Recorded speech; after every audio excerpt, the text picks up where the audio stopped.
It started with a crack of thunder and the sound of her body hitting concrete. Naomi Lane collapsed just inside the chevron on Route 67, barely catching the edge of the cold drink fridge before her legs gave out. Her pulse had been thready for hours. No food, no water. Just caffeine, adrenaline, and the last ounce of fight she'd been running on for weeks. The cashier jumped back. "Ma'am, you okay?" But Naomi was already out cold, cheek pressed to the tile, hair damp with rain, body unmoving. Outside, the storm howled, and Rosie, 6 years old, clutching her red sparkly backpack, stood frozen by the gas pump. She had seen her mom fall, but she didn't scream. She ran. Around the side of the building, beside the stacked ice bags and rusted propane cage, stood an old payphone. A miracle it even still worked. The metal buttons stuck when she pushed them, but she remembered what her mom said. If something bad ever happens, find help. Don't wait. She picked up the receiver, pressed 911, and held her breath. But the line didn't go to a dispatcher. It went somewhere else. A low beep, then a voice. Calm. Male. "This is Carter." Rosie blinked, confused. "Is this the police?" A pause. "No, but I can help. What happened?" "My mom fell," she said, fighting tears. "We're at the gas station with the red roof. She's not getting up. Please, please hurry." Silence crackled in the line. Then the man's voice changed, quieter now, urgent. "Are you alone?" she said. "I'm with her. She's inside. Her eyes are closed." "Listen to me," he said. "Don't leave her side. What's the name of the station?" "Chevron, Route 67, next to the woods. The ice machine's here." That was enough. Carter Reed stood barefoot in a cabin 200 miles away, in front of a bank of outdated monitors. His beard was overgrown, his sweatshirt too loose. But his voice, his instinct, snapped into gear the moment he heard that little girl's voice break. The call had rerouted through an old security line, one he hadn't touched in a year. It should have been offline, but it wasn't. And somehow it connected them. He grabbed his keys. 47 minutes later, the black Jeep Wrangler pulled up to the gas station, its tires skidding slightly in the wet gravel. The storm had moved off, but the air was thick, electric. Carter didn't see anyone inside. The cashier was gone, but he spotted her. A small figure in a red hoodie, sitting cross-legged beside a woman on the floor. Her tiny hand rested on her mother's shoulder. He pulled open the door. Rosie looked up fast, her eyes wide, frightened, but not screaming. "Mr. Carter?" she asked. He nodded, kneeling beside them. Naomi was pale, too pale. Her pulse was thready. He touched her wrist gently. "She's breathing, but she needs food, water, rest." "I think she forgot to eat again," she whispered. Carter looked at the girl. Her backpack had a pink ribbon safety pin to it. Her shoes were soaked through. She had stayed right here, just like he told her. "You did good," he said softly. Inside the Jeep, Naomi lay with the seat reclined, wrapped in a dry flannel blanket he had in the back. Rosie sat beside her, watching her mother sleep with the seriousness only a child in survival mode can wear. Carter drove quietly, no radio, just the winding roads of the Illinois backwoods. It wasn't until they hit the edge of town that Naomi stirred. She blinked slowly, her voice hoarse. Where's my daughter?" "I'm right here, Mama," Rosie said, her small hand reaching out. Naomi turned. Her eyes focused on the man behind the wheel. Not a medic, not a cop. Someone else. "You picked up the call," she said faintly. He nodded. "Wasn't supposed to, but I did." They stopped at a motel on the outskirts of town, one Carter had used years ago when hiding from the press. He carried Naomi in his arms like she weighed nothing. Her head rested against his shoulder, her breath shallow but steady. Inside, he laid her gently on the bed. Rosie crawled up beside her. He brought water, crackers, an old phone charger. When Naomi finally spoke again, her voice was stronger. "You don't know me. Why did you come?" He didn't answer at first, just looked at her. Really looked at her. "I think I needed to remember what it felt like to be needed. For something real." Naomi's brow furrowed. She sat up slowly. "You're not my cause. We're not a project." "I know." "Then why?" He met her eyes. "Because your daughter called the wrong number. And it was the first thing that felt right in a long time." The room fell quiet.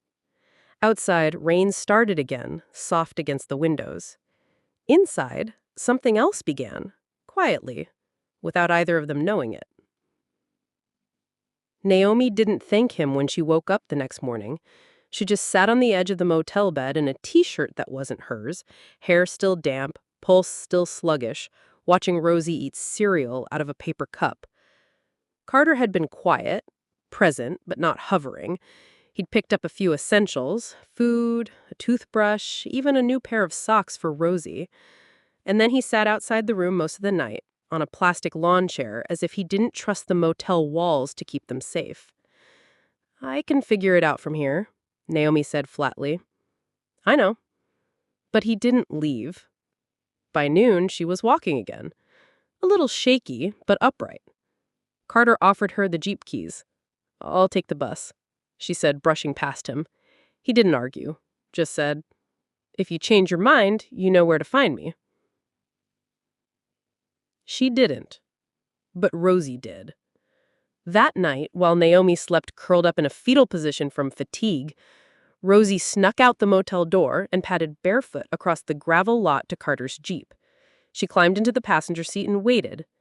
When he finally opened the door, holding a styrofoam cup of gas station coffee, he froze. "You shouldn't be out here, Rosie." She looked up at him, big eyes wide. "You have sad eyes." He blinked. "Excuse me?" She tilted her head like she was reading him. "You don't smile much, but you look like you used to." Carter couldn't reply to that, not honestly. So he handed her the cup and said, "Hot chocolate?" Her face lit up. "You remembered!" The next day, Naomi asked where Rosie got the blanket she'd wrapped around herself overnight. "The nice man gave it to me," she said. Naomi's jaw clenched. She knocked on his motel door just before sunset. Carter opened it wearing an old Henley and joggers, hair wet like he'd just showered. He looked startled, but not surprised. "She's 6, Naomi said sharply. "She doesn't need to get attached." "She's not the only one," Carter replied quietly. Naomi folded her arms. "You think because you showed up one time, you get to stay in our life?" "No," he said. "I think because she trusted me with her fear, I don't get to disappear on her." She froze at that. "Don't make this into something it's not," she whispered. "I'm not," he said. "But don't lie and say you didn't feel it too." They didn't talk for 3 days, but every night a small brown bag of groceries appeared outside their door. Milk, bread, a protein bar, a juice box with stickers. Naomi never asked for it, never said thank you, but she stopped refusing it too. On the 5th day, the storm returned, a hard one. Wind that rattled the motel's front sign until it broke loose and hit the pavement. Rosie cried when it hit. Naomi tried to calm her, but she was already exhausted. Her limbs ached. She hadn't slept well in days. There was a knock. Carter again. He didn't ask to come in, just held out 2 flashlights, a set of extra batteries, and a deck of Uno cards. "Storm's gonna be loud. Figured distraction might help." Naomi stared at him. She looked like she wanted to slam the door, but instead she opened it wider. "You always like being the savior?" she asked, voice low. "No," he said. "I just hate what it feels like when no one shows up." She froze at that. "Don't make this into something it's not," she whispered.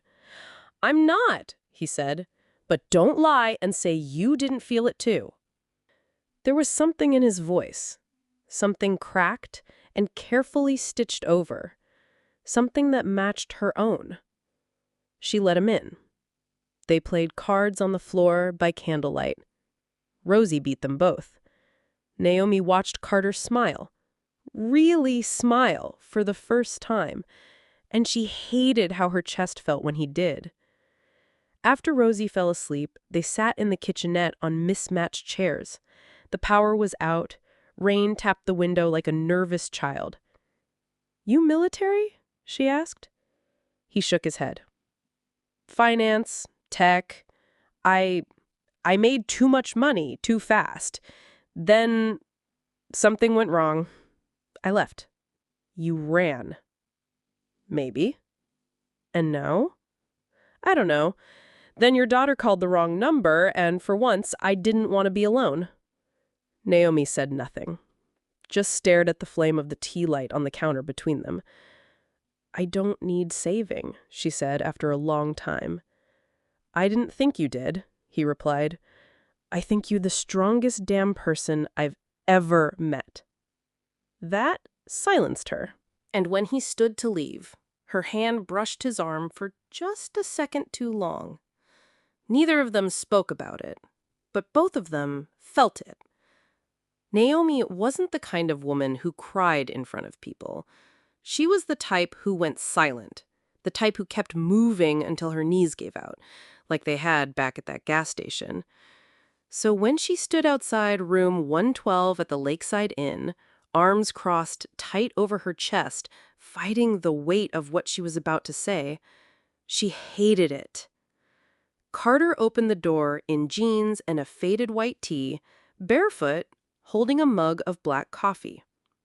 His eyes met hers, steady but quiet. She didn't say hello. She said, "I need you to hear something, and then I need you to decide." Inside, Rosie was asleep in their room. The storm had passed. The silence that followed was the kind that made your ears ring. Naomi stood in the middle of Carter's motel room, not sitting, not pacing, just standing. "I lied," she said.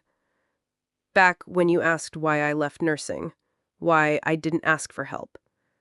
I gave you the polite version, the easy version." Carter didn't interrupt. She went on. "There was a patient, 8 years old, cancer. But his line got infected, completely avoidable. The attending ignored my notes. I reported it. The kid coded 3 days later." Her voice trembled once, then settled. "I sent a complaint to the state board. I thought that's what good nurses did. They called me unstable. Said I fabricated documentation. The hospital let me go. My license was frozen. My landlord followed the news. He raised the rent." She took a shaky breath.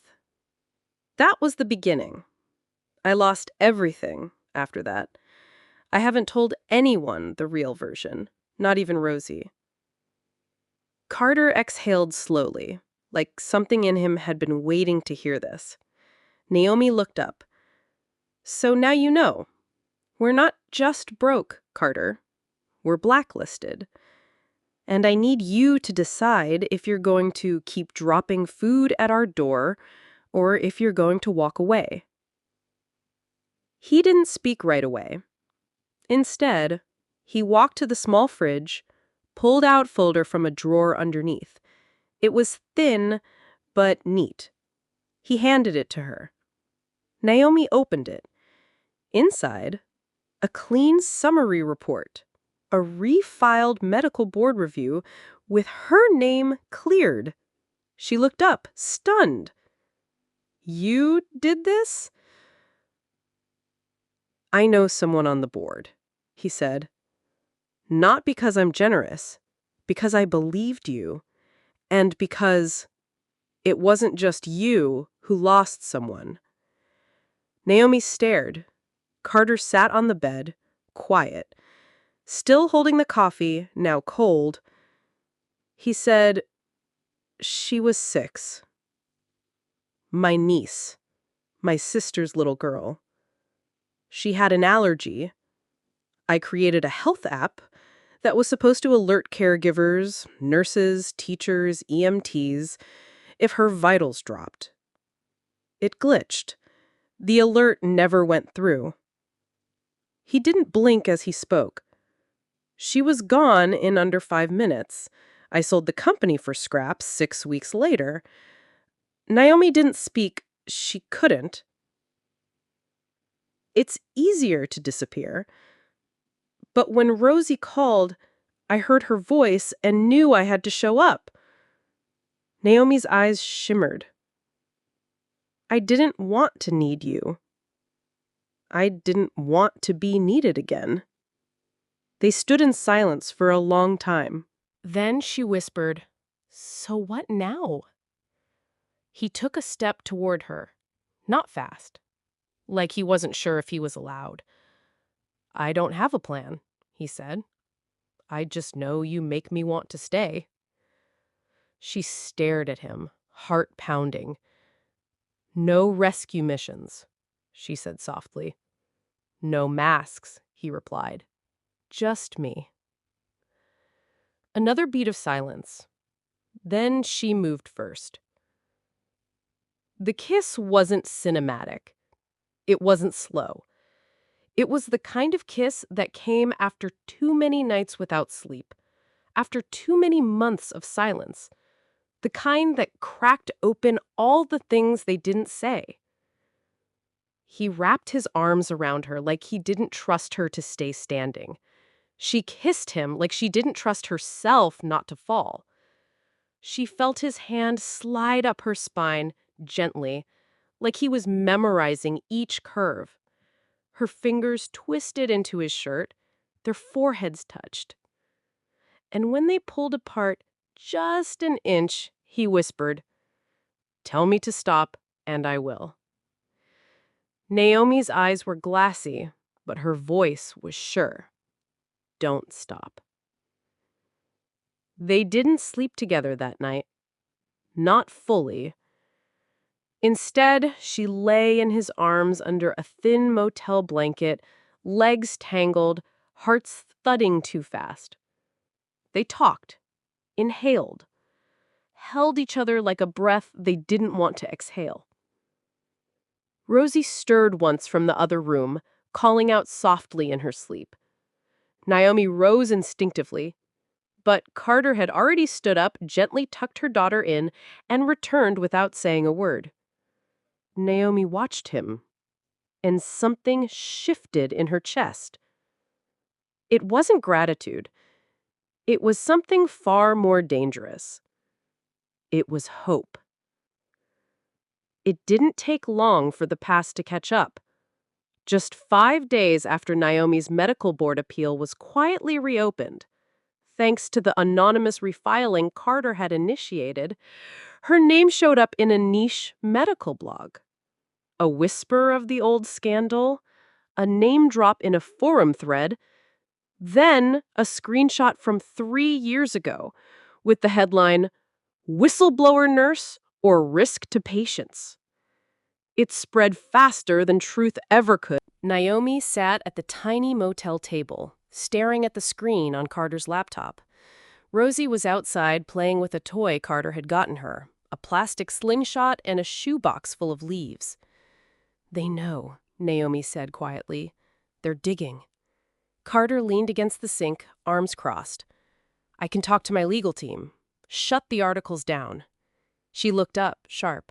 "That's not the point. The point is, they only care now because they saw me with you." His jaw tightened. "You think this is your fault?" No, she snapped. I think this is the system's fault, but I'm the one with a 6-year-old and no job. Carter pushed off the counter. Naomi, I didn't make that article show up. No, she said, voice hardening, but your name makes people care who I am. It puts a target on my back. I didn't ask for that. He opened his mouth, then closed it again. She looked away, and the space between them, once filled with warmth and breathless moments, now filled with silence. Later that night, Carter stood outside the motel again, phone pressed to his ear. I told you I'm not walking this back, he said. The voice on the other end, his lawyer, his friend, someone from that old world, sighed. She's not good optics. Not right now. Not with the health tech relaunch. Carter looked up at the sky. The moon was hidden behind clouds, just like everything else. You're not listening, he said. I'm not relaunching anything without her truth being part of it. You're putting your legacy on the line for a woman you barely know. Carter's voice didn't waver. I know enough. Then he hung up. Inside, Naomi was packing. 2 bags. Rosie's books, some food. I'm not letting you blow up your life for me, she said when he stepped inside. Whatever this was, it was good, but it was temporary. You don't get to decide that alone. She shook her head. You don't owe me anything. You're right, he said. I don't. He stepped closer.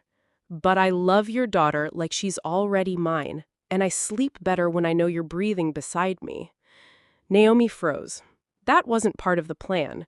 She thought they were still somewhere in between grateful and complicated. Not this. She sat down on the bed. You're going to lose everything. He knelt in front of her. Then I'll build something better. With you. That weekend, the pressure didn't stop. A former investor leaked Carter's location to the press. A photographer caught a blurry photo of him holding Rosie's hand outside a corner market. But instead of hiding, Carter posted one photo on his private account, one he hadn't touched in years. It was Naomi, her face half-turned, laughing. No caption, no filter. Just her. The press went wild. But something strange happened. The people didn't drag her. They searched her name. They found her whistleblower report. They started to ask real questions. Suddenly, Naomi wasn't a scandal. She was a symbol. 2 weeks later, she stood before a small crowd of reporters and quietly said the words she'd been waiting years to speak. I lost everything because I told the truth, but I'd do it again because that boy deserved better and because my daughter deserves to live in a world where silence isn't safer than honesty. Carter stood beside her, not in front of her, just there, solid, steady. No headlines could change that. That night, in the dim glow of the motel lamp, Naomi looked at him across the bed. Why are you still here? She whispered. He smiled, just barely. Because you didn't run even when I gave you every reason to. She turned to face him, and this time, she kissed him first. The motel was gone. Not literally, but Naomi and Rosie didn't live there anymore. After the press cooled down, after Naomi's record was cleared and the hospital issued a formal public apology, after the blog that once called her a liar issued a correction with her photo on top, they moved. Not to a mansion, not to a penthouse, but to a little 2-bedroom bungalow near Lake Geneva. White porch, blue mailbox, a fenced yard with a patch of wild sunflowers that Rosie called our jungle. Carter came by every evening, but he didn't move in, not yet. Naomi wasn't ready for that. She was building peace from the inside out, and he respected that. She worked part-time again at a rural wellness clinic that didn't care about press or politics, just care, real care. Her badge said Nurse Naomi Lane, and for the first time in years, she wore it with her head up. Rosie had a pink bicycle with a unicorn bell. Carter bought it with her, helped her pick it out at a thrift store. She rode it up and down the sidewalk like she'd been doing it her whole life. He taught her how to brake without tipping over. Naomi watched from the porch steps. "She's attached," Naomi said softly one night. Carter looked up from where he was adjusting the training wheels. "To me?" he asked. Naomi nodded. "And I'm terrified." He came over, crouched beside her on the step. "Want to know a secret?" he said. "So am I." She laughed quietly, and then she didn't. They didn't have a big conversation about labels. One night, Naomi fell asleep on the couch with her head in his lap, and Rosie curled at her side. The TV was on, but muted. Carter sat there for hours without moving, afraid to shift the balance. When she woke up, she looked up at him and said softly, "I think I love you." And he didn't blink. "I know," he said. A month later, he asked her if she wanted to marry him, not with a ring, with a sticky note. Left on the fridge next to Rosie's school art in Carter's messy handwriting. "Can I stay for pancakes tomorrow? And all the mornings after that?" She didn't write her answer. She whispered it, half asleep, with his hand resting on her hip. "Yes." They married in a courthouse, with Rosie in a yellow dress and sparkly shoes. No flowers, no photographers. Just Carter, Naomi, Rosie, and a justice of the peace who got a little teary when Carter recited his vows without notes. Naomi said hers without looking at a script. Just him. "I thought I was unlovable," she said. "You showed me I was just waiting." That night, Carter carried both of them, Rosie half asleep, Naomi barefoot, across the threshold of their new house. It wasn't tradition, it was theirs. And years later, when Rosie asked how they met, Naomi smiled across the dinner table and said, "Your wrong number saved my life." Carter reached for her hand, and "You saved mine."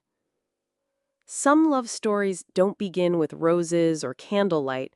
They begin with broken moments, misdialed numbers, and two people who never expected to be seen so clearly.